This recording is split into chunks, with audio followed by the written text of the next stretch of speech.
8:35 de la mañana de este día jueves 22 de mayo de 2025. Iniciamos inmediatamente nuestro panel de conversación habitual, saludando a nuestros invitados acá en estudio, al sociólogo, académico, también ex integrante de la Comisión Experta del Segundo Proceso Constitucional, Alexis Cortés. ¿Cómo estás, Alexis? Buenos días. Muy bien, muchas gracias por la invitación. Igualmente, por venir, ¿no? En este día que además tiene harto tráfico, me contabas que te costó llegar. Estamos a la espera también de nuestro segundo invitado, José Toro, secretario general del Partido por la Democracia, abogado también, así que en unos minutitos se incorpora José. Pero, Alexis, quería partir preguntándote, ¿qué te parece todo esto que se ha develado hace un par de días con el tema de las licencias médicas?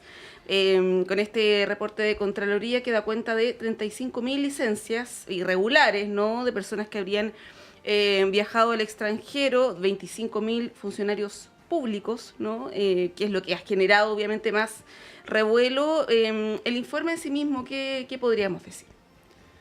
A pesar de que corresponde a una fracción pequeña respecto del total de trabajadores públicos, sin duda que es una noticia que ha generado alto nivel de indignación por varias razones. Uno, porque se está haciendo abuso de un derecho laboral que está claramente definido para el descanso, la recuperación del trabajador. En segundo lugar, porque en Chile se viene arrastrando hace tiempo una serie de denuncias respecto de las demoras del COMPIN para pagar licencias de trabajadores que en este caso no son del sector público y que configuraron buena parte del relato de abuso que emergió sobre todo para el 18 de octubre del 2019. Yo creo que la discusión me parece que ha estado bien ponderada porque ha habido una condena transversal.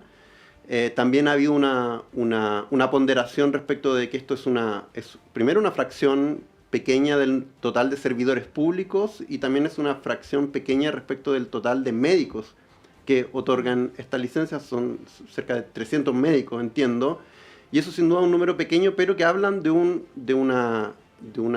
mecanismo, de un modus operandi que ya adquiere ciertos ribetes estructurales y sobre los cuales hay que actuar con premura y con decisión. Me parece que los anuncios realizados por el gobierno de constituir una comisión que se va a encargar de abordar el tema del ausentismo y sobre todo la aceleración de los procesos de sumario que permitan no solo identificar, porque ya están identificados, sino que sancionar a aquellos funcionarios que incurrieron en lo que puede ser considerado un delito, ¿no?, un fraude al fisco, pero sobre todo afecta la confianza de la sociedad respecto de una cuestión que es esencial para el funcionamiento de la sociedad, que es justamente el trabajo público. Sí, ¿te parece suficiente esta medida? Se ha anunciado que se va a recurrir al Consejo de Defensa del Estado. Está esta comisión respecto del ausentismo que anunció el gobierno con un plazo breve, de aquí a, creo que a fin de mes, dijo el ministro Marcel. ¿Te parece suficiente? Porque, claro, este tema genera mucha indignación, ¿no? Y se esperan quizás medidas que sean mucho más contundentes. Uno escucha a los parlamentarios, además, con cierta estridencia. ¿Cómo ves ahí la respuesta que ha habido desde el gobierno en particular? ¿Y qué análisis puede hacer, Alexis, de por qué llegamos a esta situación, ¿no? Porque evidentemente hubo filtros que se saltaron, ¿no? O sea, el hecho de que haya médicos que están otorgando licencias médicas. De hecho, hay un caso muy absurdo de un médico que se auto-otorgó una licencia médica para viajar al extranjero, ¿no? ¿Qué pasa ahí? Porque, claro, está el tema de este cruce que hace Contraloría, pero también como el otorgamiento de las licencias médicas, independiente de los viajes al extranjero, ¿no? Es una cuestión que hay que abordar en sí mismo. Y ahí la medida contra el ausentismo entiendo que va más allá de los viajes fuera de Chile. Sí, claro, el tema de los viajes, que a través de un cruce tú puedes detectar más o menos fácilmente quiénes son. Ahora, como yo escuché a la subsecretaria de Salud, afirmando de que este cruce tampoco era un procedimiento ya incorporado en el funcionamiento cotidiano, por así decirlo, del sector público, y me parece que es una cuestión, sí, que es bastante mejorable y cuestionable, ¿no? El hecho de que no haya en el Estado una total centralidad o centralización de todos los datos con los que el Estado cuenta. No, eso pasaba hace algunos años entre extranjería, policía de investigaciones. En este caso, bueno, las salidas y entradas al país es una cuestión con la que las distintas reparticiones públicas debe contar para detectar este tipo de cosas. Respecto a los anuncios, me parece que son los correctos a nivel procedimental, en lo que corresponde. Lo que habría que estar atento cuando baje la espuma, la efervescencia de esta controversia pública es con los resultados. Entonces esperemos que cuando pase este momento donde estamos todos alerta, efectivamente se produzca un ejercicio o una implementación de estas medidas que lleve a que se sancionen a los responsables y que se establezcan todas las responsabilidades, incluso penales, que pueden estar en este caso. Sí. Bueno, damos la bienvenida al secretario general del Partido por la Democracia, abogado, panelista además estable de este medio, José Toro. José, bienvenido, como siempre, buenos días. Muy buenos días, Montserrat. Muy buenos días, Alexis. Corriendo, harto tráfico me tocó, pero, sí, Alexis, pero ya estamos aquí. Bueno, estábamos hablando, José, del tema de las licencias médicas, de estas licencias irregulares. Yo le preguntaba a Alexis por los filtros que de las alarmas que debieron haber existido antes de que personas pudieran viajar al extranjero, ¿no? Una cuestión más sistémica. Y también del otorgamiento de licencias médicas en sí mismas, ¿no? Más allá de si se utilizan para viajar o no al extranjero. Hay personas que las utilizan para, por ejemplo, tener otras actividades remuneradas o para tener vacaciones dentro del país, ¿no? No es necesario cruzar la frontera. El sistema de licencias médicas y particularmente en el sistema público, porque recordemos, para quienes no lo saben, que en el sector público tu empleador, el Estado en este caso, te paga y te paga en la fecha que corresponde tu sueldo, ¿no? La licencia, y luego esa entidad se las arregla con FONASA, con ISAPRE, que no es lo que ocurre en el sector privado, donde pasa por el COMPIN, hay un proceso largo, muchas veces de meses de aprobación y donde se paga esa licencia. ¿Tú crees que el sistema debiera tener algún ajuste? Porque claro, está también como telón de fondo el cuestionamiento sobre ciertos, y lo voy a decir entre comillas, privilegios que tiene el sector público, como en el imaginario colectivo, ¿no? Sí. A ver, por algunos aprovechadores uno no debiese pensar en la pérdida de derechos para los trabajadores del sector público, primero como límite, ¿no? Y por lo tanto mejoremos los canales de fiscalización y de investigación del mal uso de este tipo de instrumentos. Uno dice, bueno, si hay este número y esta cantidad de personas que salieron al extranjero porque tenemos algún mecanismo de control, que se hizo el cruce por parte de Contraloría, uno debiese otorgarle más facultad a los propios servicios, que hoy día no tienen ninguna para controlar si efectivamente esa licencia es real o no es real, porque no tienen una atribución de ninguna naturaleza, ¿no? Por lo tanto, yo también deberíamos investigar cuántas de las licencias se están mal utilizando dentro de los viajes, además dentro del propio país, ¿no? Debiésemos tener algún mecanismo, el Estado pudiese pedir un listado a la aerolínea de los viajes, uno empieza a sacar y quizá esto con qué nos vamos a encontrar, porque es lamentable que tanto los médicos se presten para esta situación como que funcionarios públicos hagan uso de un derecho para una cosa que no corresponde. Claro, porque en el informe de Contraloría se habla de licencias en promedio de 17 días. Son licencias bastante extensas, ¿no? Que permiten, por cierto, todos estos abusos. Ahora, Alexis, esto se cruza con el debate presidencial, ¿no? En un año electoral donde hay propuestas de achicar el Estado, de reducir el número de funcionarios públicos. Lo vimos en el último foro de la Cámara Chilena de la Construcción. Ahí había una propuesta transversal de la derecha de justamente pasar la podadora, como se ha dicho, ¿no? Emulando un poco también el proyecto argentino. Y de Estados Unidos, de Trump. Y de Estados Unidos, claro. ¿Cómo lo ves, no? Porque esto alimenta también esas posiciones en un año, como digo, electoral, ¿no? Ha habido pronunciamientos de los candidatos presidenciales, en general, de condenar esto, no, en general, todos lo han condenado, pero, por ejemplo, uno escucha lo que ha señalado Gonzalo Vinter, Janet Jara, que hablan de fortalecer el Estado, ¿no? ¿Cómo ves eso que quizás puede ser un poco, ir a como contrapelo del sentido común en un contexto como este? Pues yo siempre digo que yo no quiero fortalecer este Estado, yo quiero otro tipo de Estado, ¿no? Y me parece que la definición más que mejor refleja eso es la idea del Estado Social y Democrático de Derecho, que es otro tipo de Estado distinto del que tenemos.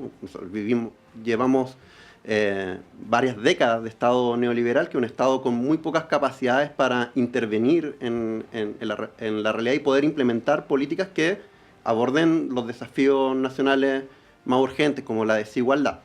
En ese contexto, a mí me parece que el Estado neoliberal, entre otras cosas, abre el juego para que veamos fenómenos como el de las fundaciones, donde el Estado se retira y asume solamente un rol de transmisor de recursos para que los privados lo implementen, claro, sin las regulaciones que el Estado tiene, ¿no? Y eso ocurre en varios niveles, en varias dimensiones. La salud, la educación es otro ámbito. Pensemos que la política de gratuidad ha llevado a que la institución de educación superior universitaria que más recursos públicos recibe por gratuidad es la Universidad Autónoma. No es la Universidad de Chile, no es la Universidad de Santiago. También en el ámbito de salud, esta idea del segundo prestador, cuando el Estado no puede, a través de sus propias instituciones, responder a una demanda propia de lo que el Estado garantiza, entonces lo que el Estado hace es financiar un privado. Y en vez de generar las condiciones internas dentro del Estado para que el día de mañana sea el Estado el que responda. Entonces, ¿qué es lo que está generando eso? Bueno, un mercado bastante lucrativo donde lo que el Estado hace es básicamente quemar recursos. Sería mucho más rentable socialmente, fiscalmente, que el Estado tuviera las condiciones para poder implementar eso. Y claro, este tipo de controversias, con toda razón, generan indignación y podrían ser favorables para un discurso donde lo que se dice que hay que disminuir el tamaño del Estado, pero ya estamos en un Estado pequeño. Y lo que ha ocurrido es que cuando se señala que creció el número de funcionarios públicos, esto está en buena medida pasa por la instalación de los SLEP, ¿no? por una recuperación del rol del Estado central frente a la educación pública, que debido a la municipalización que implementó la dictadura, por más de que la idea de centralización en ese ámbito puede tener sentido, generó enormes desigualdades, porque, claro, una cosa es estar en un colegio municipal de Las Condes o en Santiago, y otra es ser de la municipalidad de La Pintana, con escasísimos recursos. Entonces, yo creo que hay que ponderar bien esto. A mí me parece una buena señal que todos hayan condenado eso. Me parece que procedimentalmente se pueden generar las condiciones para evitarlo, y por otra parte, también corresponde al Ministerio Público, a las policías, investigar las mafias de médicos que ofrecen por internet licencias médicas, que no tienen nada que ver con el Estado, ¿no? Eso se puede combatir sin entrar en un discurso de la motosierra. José, bueno, el discurso de la motosierra o de la tijera de podar, ¿no? Para citar a Evelyn Matei, ¿qué te parece, no? Porque, como decía, puede ser atractivo este discurso versus uno que apunte a fortalecer el Estado, que el Estado sea más eficiente, a la modernización del Estado, que es un debate que también ha quedado ahí relegado, ¿no? Pareciera eso no quizás generar mucha adhesión ciudadana, por decirlo así, en un contexto de elecciones. O sea, lo que pasa es que lo que hace Evelyn Matei de sumarse a esta podadora o... ¿cuánto era la...? La tijera de podar. Pero lo que ocupaba Milei, ¿no? La motosierra, es porque tiene un problema por la ultraderecha y no sabe cómo contenerlo. Porque a mí me parecería, y lo lógico sería que una centro-derecha democrática pudiese discutir por cómo modernizamos el Estado, no cómo le quitamos derechos a los trabajadores del Estado, ¿no? Y creo que tiene que ver con que siente que cada vez más Kass y Kaiser le están quitando votación de sus pisos más duros. Y por lo tanto tiene que tener este tipo de discusión o colocar con estos grandes refranes para efectos de ir asimilándose a una votación que le está haciendo cada vez más esquiva. Yo lamento eso de quien debiese o pareciera ser más razonable en una derecha que hoy día no está haciendo. Ahora, creo que los liderazgos democráticos tienen que manifestar esta manera democrática real de enfrentar en cómo vamos haciendo las transformaciones y dar la discusión de cómo modernizamos el Estado, cómo lo hacemos más eficiente, sin duda. Me imagino que habrán un montón de programas que uno puede analizar y evaluar, pero eso no porque esto parte como desde la premisa de que hay una gran parte del Estado que se está malgastando los recursos. Y todas las cifras internacionales completamente distintas, somos de los gastos más eficientes. Ahora, con esta discusión de la licencia médica uno dice, bueno, modernicemos el Estado y hagámoslo más eficiente, pero eso no significa la pérdida per se, o como que haya una gran parte del Estado que haya una mala ejecución de sus propios recursos. Yo creo que quien hace mal uso de los derechos que tiene a través de licencia médica tienen que ser sancionados y el sumario administrativo tiene que ser sin duda. Y que la comisión de ausentismo también nos tiene que dar una mirada más de futuro, pero con medidas rápidas, porque también hay 70 días más o menos en promedio de ausentismo en el Estado por trabajador. Entonces eso también nos requiere tener una mirada de cómo vamos solucionando un problema para hacer también, sin duda, más eficiente el gasto de los recursos del Estado. Sí, la directora de presupuesto hablaba de 350 millones de dólares al año que desembolsa el Estado respecto de los reemplazos de los trabajadores que están con licencias. Ahora, la mayoría de las licencias son justificadas, ¿no? Y son licencias que no exceden los 15 días, que no exceden los 5 incluso. Nadie está cuestionando las licencias médicas si alguien tiene una fractura, si alguien tiene influenza, en fin, ¿no? Son más que justificadas. El tema es cuando se abusa de aquello. Porque, claro, tomarse 4, 5, 7 licencias al año, ¿no? Es bastante, ¿no?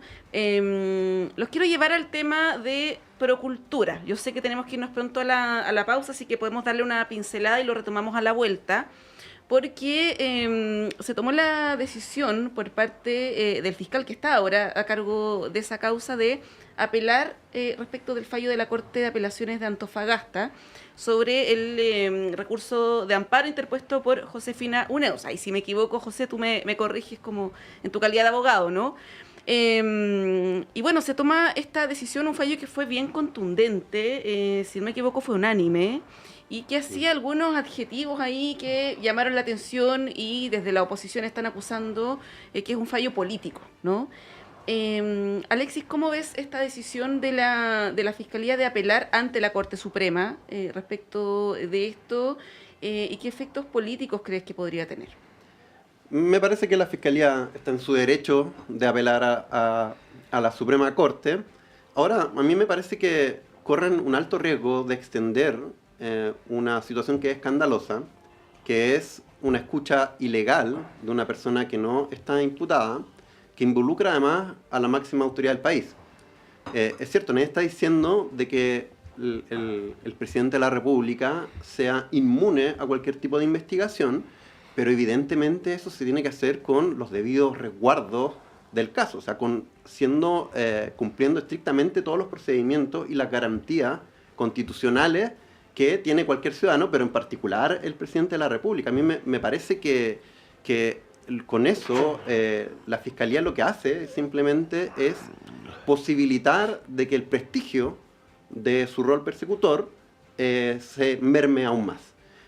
Yo creo que la derecha está evidentemente tratando de sacar algún tipo de rédito político de esta situación, siendo que acá me parece que la autocrítica debería estar sobre todo en el fiscal, quien debía llevar un caso que evidentemente tiene alta atención pública, porque involucra a personeros ligados al mundo de la política, y eso requiere que el trabajo se haga bien. Y lo que ha quedado en evidencia es que el fiscal Cooper fue eficiente en términos comunicacionales, pero no en términos jurídicos. Y el Ministerio Público no está para intervenir en el debate público, para exponer a autoridades públicas. Su rol es perseguir el delito. Y acá, eficientemente, no se ha perseguido el delito. Es más, el fiscal puso en riesgo la investigación. Y eso es grave. José Toro, ¿cómo lo ves? Yo creo que lo único que le quedaba al Ministerio Público era apelar. A pesar del riesgo de que la Suprema le diga, extienda esta unanimidad, ¿no? Porque el fallo para el Ministerio Público es completamente desastroso. Dice cosas que uno en democracia no hubiese esperado que un tribunal de la República se lo dijese a una institución del Estado. O sea, esto que nos recuerde tiempos pretéritos de la República, en clara alusión a la dictadura, ¿no? Me parece que es completamente lamentable este tipo de situación. Por eso es que creo que desde el Ministerio Público lo único que le quedaba a tratar de salvar esta situación era apelar. Ahora, con el costo y esperar que es lo que diga la Corte Suprema, ¿no? Y desde ahí es que es completamente lamentable la intromisión que hace la Fiscalía, ¿no? O sea, estos hechos de dar un teléfono que supuestamente correspondía al imputado y resulta que no era del imputado, sino que era de su expareja, ¿no? Que la PDI no se dio cuenta entre la diferencia entre la voz de un hombre y una mujer. Uno empieza a decir, y que aún así sostuvieron los antecedentes, y dice, bueno, ¿de qué estamos hablando, no?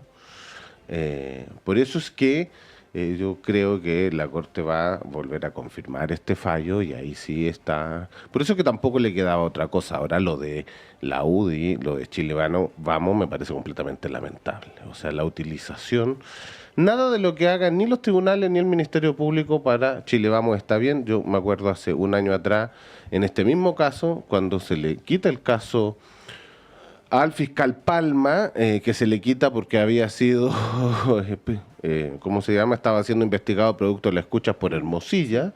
La UDI también reclama de que hay interferencia del gobierno en la investigación. Y ahora va contra los tribunales de justicia también para aducir situación política frente a un hecho de la mayor gravedad en tiempos de democracia. Entonces creo que aquí al único partido que no le gusta cómo funciona la institucionalidad pareciera ser a Chile Vamos, ¿no? Que lo critica por A, por B o por C.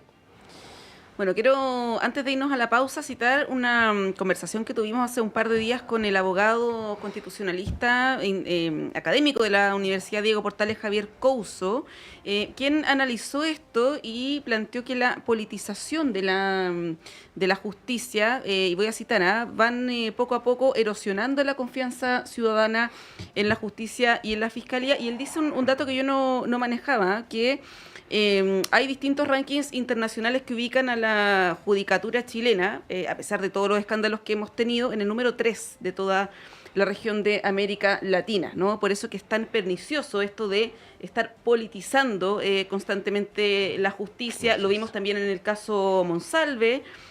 Bueno, a propósito de tu mención, José, lo decíamos también el martes, Evelyn Matei también cuestionó a la Corte Suprema, ¿no? Y habló de impunidad en un contexto de una investigación que está en curso, ¿no? Bueno, son parte de los temas que nos van a acompañar, no sé si para bien, yo creo que más para mal, durante esta campaña. Son las 8:59, hacemos un breve corte y a la vuelta retomamos el caso Procultura y también agregamos otros que son importantes también. Vamos y volvemos.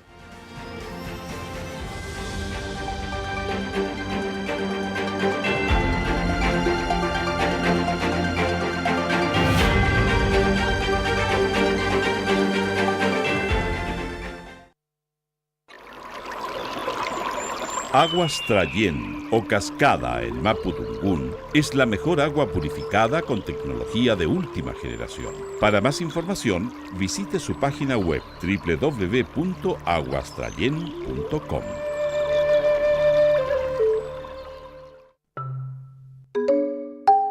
Perdidos en el espacio, casi 30 años al aire. Músicas raras, raras y más raras. Instagram, @Perdidos en el Espacio 2003. Lunes, 22 horas. El próximo martes, 17 de junio a las 19:30 horas, Radio Universidad de Chile les invita con entrada liberada, aquí en Sala Máster, a celebrar los 40 años de música del destacado cantautor nacional Francisco Villa. Con entrada totalmente gratuita, este reconocido trovador y activista chileno ha querido celebrar su trayectoria invitando a los auditores, seguidores y amigos a ser parte de un ritual de celebración colectivo en el que dará cuenta de su obra a través de un concierto antológico. Junto a Francisco Villa les dejamos invitados e invitadas a disfrutar y celebrar estos 40 años de camino musical. Martes 17 de junio, Miguel Claro 509, Providencia. Descarga tu invitación gratuita en portaltickets.cl. Más información en www.salamaster.cl.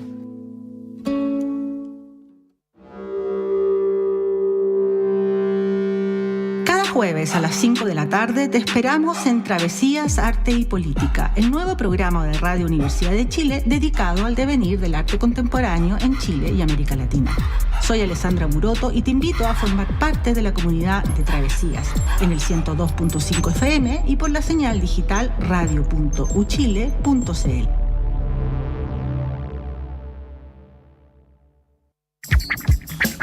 Los temas que importan en educación ya están en el aire. Soy el periodista Claudio Medrano y les quiero hacer una invitación a escuchar el programa Educación en el Aire del Senado Universitario, donde abordamos calidad, investigación, financiamiento, participación y docencia. Estos son los pilares que transforman nuestra educación y queremos que tú seas parte de esta conversación.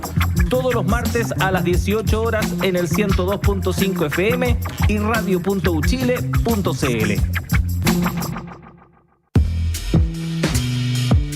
¿Cómo les va? Soy David Ponce, conductor y periodista de Altavoz, y les invito a sintonizar nuestro programa cada sábado y domingo a las 7 de la tarde por Radio Universidad de Chile.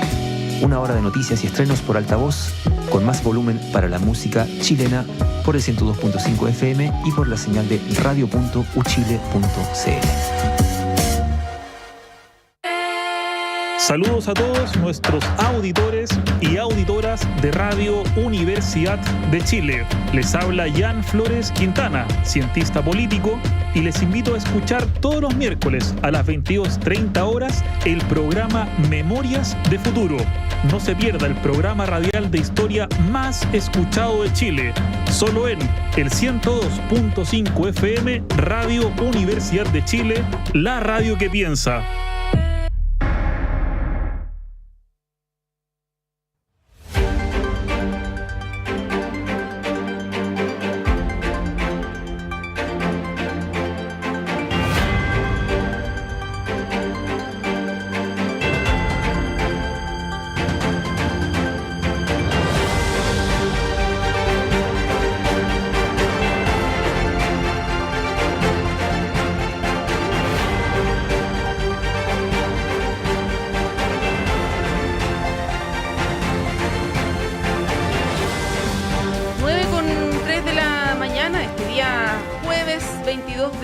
Estamos en el panel de conversación junto a José Toro y Alexis Cortés. Estábamos hablando, José, Alexis, del caso Procultura, y yo los quería llevar o hacer un link con la campaña, ¿no? Particularmente la campaña a las primarias, que es como la carrera corta, ¿no? Porque se ha instalado de alguna manera una relación explícita entre el caso Procultura y este gobierno. Se ha hablado de financiamiento de la campaña. Muchas de esas afirmaciones no tienen sustento, ¿no? Respecto de la investigación que está en curso. Todavía no hay formalizados. Está a un nivel todavía incipiente de la investigación, ¿no? Pese a que ya igual llevamos un par de años en esto. ¿Cómo ves eso, José, el tema de este constante vínculo que se hace del caso Procultura y esta administración, el gobierno? Ya vamos a hablar en un ratito más de la cuenta pública, pero, por ejemplo, el senador Osandón, presidente del Senado, y el diputado Castro, presidente de la Cámara, decían que el presidente Boric debiera hacer una autocrítica en la cuenta pública sobre el caso Procultura, por ejemplo, y sobre el posible financiamiento de su campaña. Cuando no hay evidencia que lo sustente, ¿no? ¿Cómo ves que eso podría afectar la campaña? A ver, este es un caso que ya lleva harto tiempo, ¿no? Y que producto de las filtraciones se han tratado de levantar falsos supuestos relacionados al gobierno para tener a la coalición de gobierno hablando de esto y no hablando de lo que nos interesa a todos, que son las propuestas programáticas del futuro proyecto del progresismo que es capaz de, en la mayor unidad posible, definir su candidato presidencial. Cosa que la derecha y la ultraderecha no tienen ninguna condición y capacidad, no tuvieron ninguna capacidad de hacerlo. Entonces, en vez de estar discutiendo las ideas programáticas en qué nos diferenciamos y en qué tenemos similitudes, tenemos que estar discutiendo supuestos que están siendo investigados, que la Fiscalía lleva harto tiempo, y filtraciones que a veces tienen poco sentido de realidad, pero que para el comidillo público, el escarnio público, se presentan como muy razonables, ¿no? Pero estas a veces no constituyen ni siquiera delitos. Yo creo que es lamentable, ¿no?, la utilización de esta situación, pero esto tiene que ser investigado hasta el final, hasta las últimas consecuencias. Debe caer el que sea responsable completo de todos los comedillos, porque efectivamente uno tiene que separar los delitos, ¿no?, del funcionamiento de las fundaciones en general, que tienen un rol y cumplen funciones bien importantes, pero hay que investigar porque tenemos que acercar y volver a retomar una confianza ciudadana que se ha ido perdiendo, ¿no?, producto de todos estos casos de corrupción y de malversación de caudales públicos.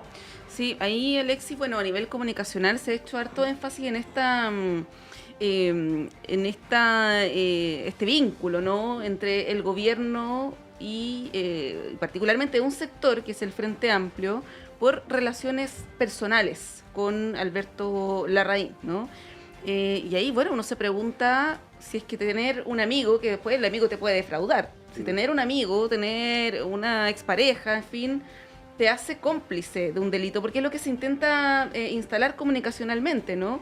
Esto de que el Frente Amplio, bueno, tenía vínculos personales con Procultura, con Alberto Larraín, y claro, que es una cuestión, más allá que algunos ahora lo renieguen, es una cuestión que realmente existió. Muchos de los fondos que se traspasaron tampoco eran propiamente del gobierno central, sino más bien de la gobernación metropolitana, ¿no? ¿Cómo ves eso? Porque claro, si uno se pone a hablar de los amigos, es complicado, ¿no? O sea, Piñera era amigo de Choclo Delano, por decir algo, ¿no? El mismo Luis Hermosilla, que tenía un montón de amigos, sí, pero eso no hace a sus amigos... Que desaparecieron en el camino. Que desaparecieron, bueno, y Alberto Larraín también perdió hartos amigos. ¿Cómo lo ves, Alexis? Yo creo que se relaciona con lo que estábamos debatiendo inicialmente respecto del fiscal Cook. En términos públicos, ha habido una fuerte asociación entre el caso y el presidente, pero eso ha sido provocado por una filtración que no tiene ningún valor jurídico, porque fue una escucha ilegal, pero que en términos de efecto público tiene esta capacidad para darle sustento a un encuadre político que omite el hecho de que acá lo que está, digamos, haciendo aguas es una lógica de funcionamiento y de presupuesto de que siempre un privado lo va a hacer mejor. Entonces lo que corresponde es que el Estado transfiera recursos al privado para que lo implemente de la mejor manera posible. Y cuando se hace esa operación, claro, los filtros que tiene el Estado, los procedimientos que tiene para seguir el buen uso del recurso público, digamos, se desvanecen. Además, estamos ante el caso de una persona que tenía una alta capacidad para establecer contactos, redes, de modo transversal, donde el vínculo con ciertos personeros del Frente Amplio es una parte de una enorme red que tenía Larraín para darle sustento a su capacidad para agenciar recursos públicos. Entonces, yo creo que es relevante discutir hasta qué punto se tienen que ponderar las relaciones personales para el ejercicio adecuado de la gestión pública. Me parece que es una discusión legítima, pero acá lo que se está omitiendo es que el caso Fundaciones, no solo este en particular, ha tenido un efecto bien devastador sobre el sistema político de modo general. La mayor parte de los imputados son de la derecha, pero ha habido una desproporción de la visibilidad pública de los implicados. Entonces aparecen más sobre la palestra personeros del Frente Amplio. Se trata de llegar al presidente de la República de cualquier manera, y eso explica lo que ha hecho la UDI con hacer esta investigación respecto de un mural, ¿no? en medio de la campaña anterior. Pero no se muestra, digamos, se muestran unos árboles, pero no el bosque. Y me parece que si queremos dar un salto en esta materia, mejorar la gestión pública, mejorar el buen uso de los recursos públicos por parte de privados, deberíamos dar un debate estructural y no tratar de sacar la ventaja política específica. Y ahí me parece que el rol que están cumpliendo los presidentes de ambas cámaras no es del todo acorde de las declaraciones que uno esperaría de autoridades del Estado, porque ya no son solo representantes de su sector, ellos están hablando por el Estado también, y me parece que lo que están apuntando es a la pelea chica, y no están teniendo la visión de Estado que se espera del presidente del Senado o el presidente de la Cámara de Diputados. Claro, porque ahí, esto lo hemos dicho, los casos más graves en términos de montos se registran en la zona centro-sur del país, no necesariamente. El caso Procultura, Democracia Viva, era un monto bien exiguo, un poco más de 400 millones de pesos, ¿no? De los cuales se devolvió creo que la mitad. En el caso de la Araucanía eran creo que más de 50.000 millones. Y el diputado desaforado tiene que ver con fundaciones de la Araucanía y su jefe de gabinete que estaba en prisión preventiva. No sé si seguirá todavía, pero ha sido el de los primeros, digamos, ¿no? Sí, hay que poner énfasis en aquello. Yendo al tema de la campaña. Parece que no ha despegado mucho la primaria, no ha aprendido mucho, ¿no? En parte porque estamos hablando de otros temas y no de un debate de ideas entre los distintos aspirantes a la moneda, particularmente del oficialismo, ¿no? Les preguntaría por la derecha, pero como ustedes pertenecen al oficialismo, ¿cómo ves, José, que va la campaña? Porque estamos a menos de 40 días de la elección, que además se va a dar en un contexto de mal clima, de bajas temperaturas, ¿no? Vacaciones de invierno, en fin. Y el fantasma de la baja participación es algo que está ahí latente. Sí, creo que todavía no parte. Efectivamente, yo espero que ya cuando comience el periodo regular de propaganda, que es el 30 de mayo que comienza y que por lo tanto vamos a poder escuchar jingle en la radio y van a salir todos los brigadistas, los candidatos a hacer campaña, iremos a recorrer la feria, ¿no? Lo que se hace habitualmente en las campañas. Esto agarra un poquitito más de sensación ambiente y la gente vaya y participe. Yo creo que el chileno en general le gusta participar de los procesos electorales, incluso de este que es voluntario, en el que, recordemos, pueden participar todos los ciudadanos que no sean militantes de partidos políticos de derecha, centro derecha o de los partidos que no estén en la primaria. Pero eso es el 95%, 96% de todos los chilenos que pueden ir a participar y van a tener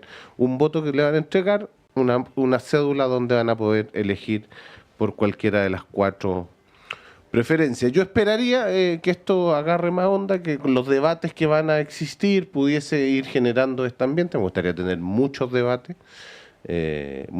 televisados, y yo entiendo que los comandos están trabajando en eso. Hay algunos ya fijados y ojalá se pudiesen sumar muchos más. Alexis, ¿cómo ves el tema de la campaña? Porque al final hemos estado, como decía, hablando de otros temas y no tanto de la diferencia programática, ideológica, incluso entre los candidatos, que además se da que que están muy vinculados con el gobierno todos, ¿no? Tenemos a 2 exministras, a un parlamentario incluso amigo del presidente, ¿no? Que ha dicho que él quiere ser la continuidad. Bueno, Jaime Mulet, que pertenece también a un partido oficialista, quizás el que más ha desmarcado del gobierno, ¿ah? ¿Cómo ves ese escenario? Y no sé si tienes expectativas que la cuestión agarre vuelo, como dice José, ya a partir de principios de junio. Sí. Igual quisiera hacer alguna referencia a lo que está pasando en la derecha. Yo, si fuera de Chile Vamos, estaría muy preocupado con lo que están entregando las encuestas, donde su candidata, a pesar de ir primera, está muy amenazada por José Antonio Kast, y donde la figura de Kaiser, que si me preguntaba 2 meses atrás, para mí va a ser como la gran novedad de esta elección presidencial y amenazante para ambos lados, pero se ha ido desinflando también, y dejando a un Kast y Matei como las figuras más fuertes dentro de la derecha, que tienen perfiles que yo creo que son abordables por una figura unitaria del mundo progresista, ¿no? Que me parece que Kaiser era más desafiante porque apelaba a un sector más despolitizado y por su forma, no por sus ideas, podía ampliar la votación de la derecha, y no va a ser así. Ahora, en la primaria del mundo progresista, claro, está fome hasta ahora, no genera atención, no estamos hablando de las candidaturas. Toá sigue encabezando fuerte, pero todavía sigue siendo una elección competitiva, sobre todo por Winter y Jara, pero a mí me parece que se pondría más competitiva o más atrayente si la diferencia entre Winter y Jara se desequilibrara y uno de los dos fuera más amenazante respecto de las pretensiones de Toá. Y para eso, bueno, tiene que haber, claro, cuando empiecen los debates, sin duda que esto va a agarrar otra frecuencia, pero yo lo que esperaría son mayores niveles de diferenciación, que no lo hemos visto en términos de relato, y en términos de comunicaciones y en términos también ideológicos, políticos, pero siempre estando atento a que todo lo que digas en una primaria puede ser usado en tu contra en la elección, sí, de verdad. Un atisbo, pero yo creo muy menor, fue esto que se dio entre Toá y Jara respecto del anticomunismo, que tendría, si fuera real, tendría justamente este doble filo, porque si realmente Toá tocara, o su entorno tocara esa tecla, después ya, si gana, va a ser la candidata del Partido Comunista también. Entonces como que se le podría venir encima. Yo no creo que haya llegado a ese punto, y no creo, en el caso de Jara, que eso le permita diferenciarse claramente respecto de Toá. Me parece que deberían ser otras teclas las que se toquen para que se pueda producir ya un nivel de diferenciación que le dé un impulso a esta primaria.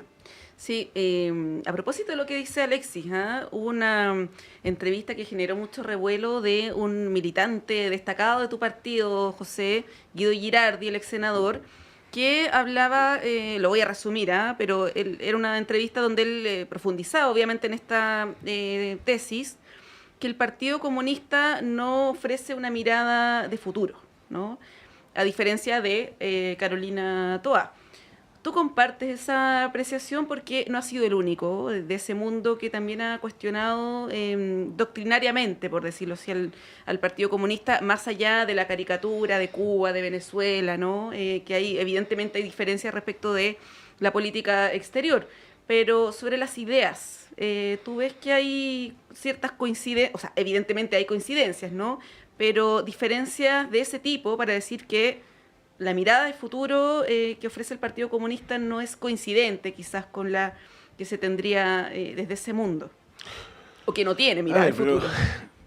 Yo creo que fuera de las caricaturizaciones de la discusión, uno tiene que tener las diferencias, por eso son candidatas distintas, tienen distinciones, proponen cosas distintas, y desde los partidos que legítimamente participan, ojalá esto pudiese ser mayor, la diferencia de ideas que cada una, porque eso también habla de un tipo de primaria que es lo que queremos, que a pesar de las diferencias que tenemos entre los partidos, somos capaces, desde el progresismo, tener unidad entre la izquierda con la centroizquierda, porque entendemos que los desafíos de Chile son mayores, ¿no?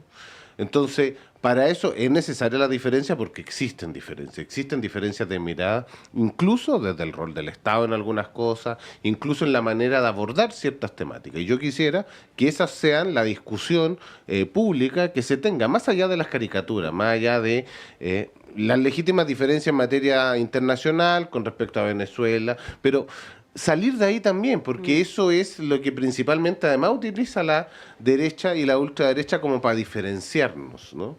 Nosotros sabemos no necesitamos esa diferenciación, la asumimos, ¿no? Porque desde la diversidad que tenemos como valor, entendemos que tenemos mayor capacidad y condición de unidad, ¿no? Unidad para enfrentar los desafíos que Chile tiene. Y creo que la primaria, a pesar de lo que digan las encuestas, no está resuelta. Esto es una primaria de excelencia donde cualquiera puede ganar.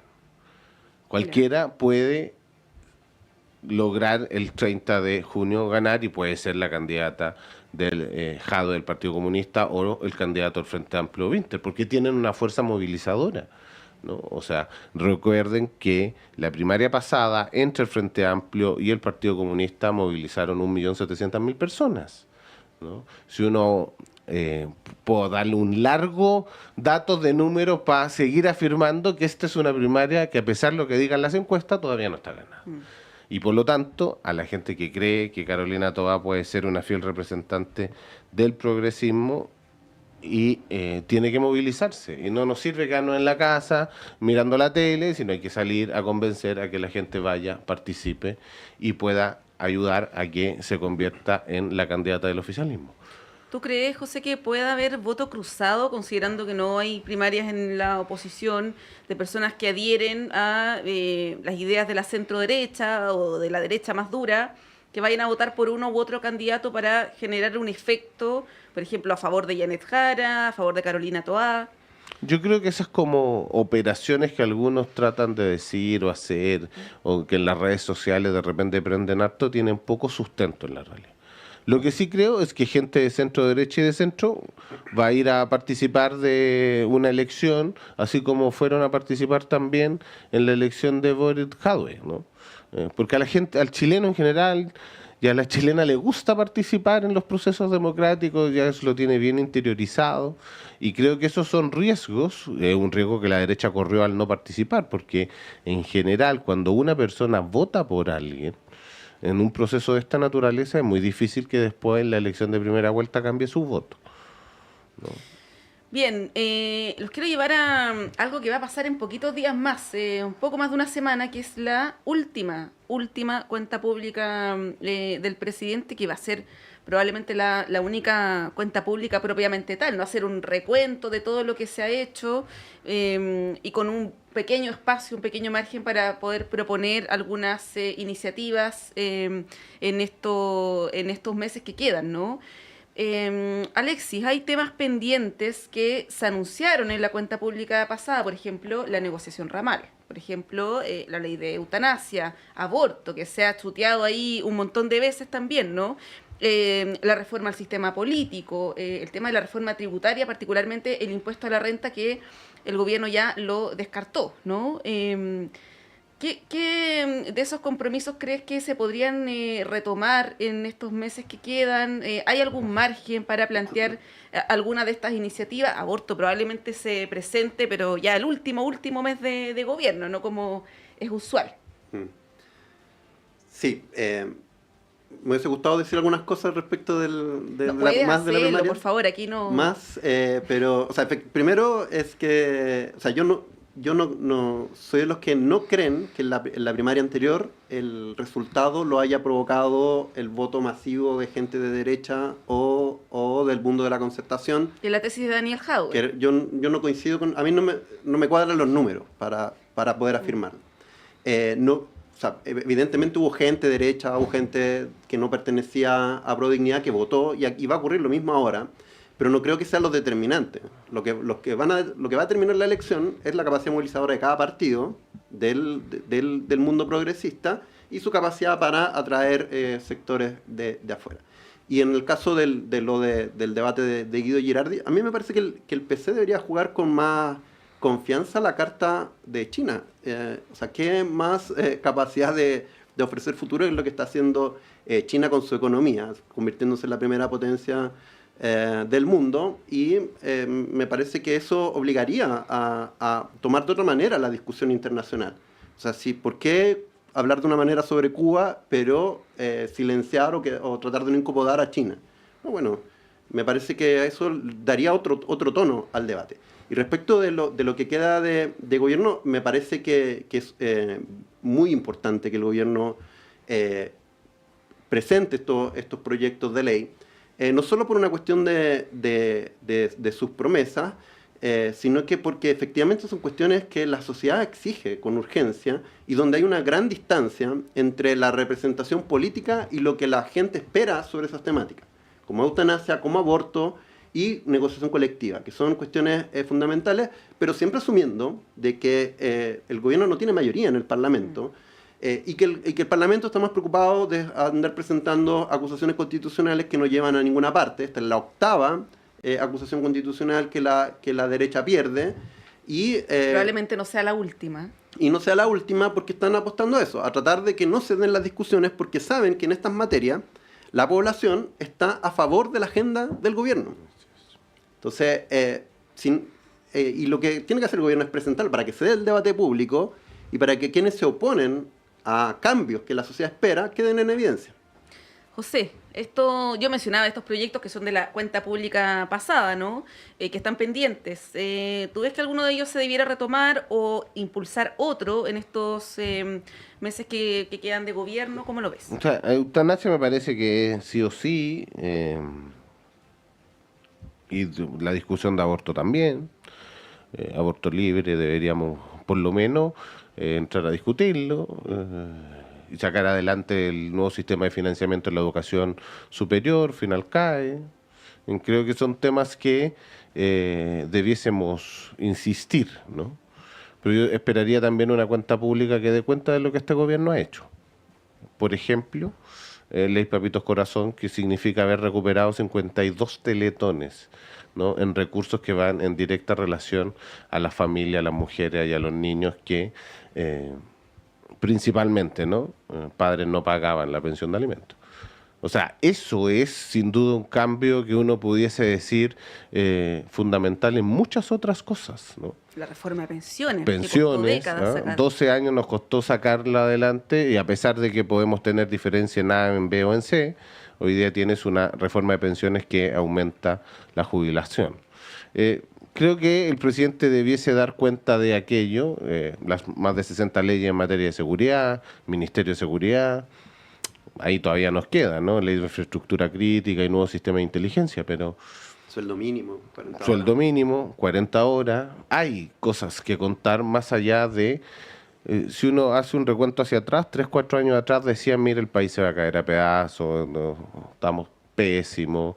Y aquí estamos creciendo, no tanto como todos quisiéramos, pero estamos sobre 2,5%. Todo sobre la expectativa. Completamente. Entonces, creo que tenemos mucho que decir, a pesar de los agoreros de la centro-derecha que no han terminado con su discurso estos 4 años y seguimos, Chile sigue estando, creciendo y mejorando sus condiciones.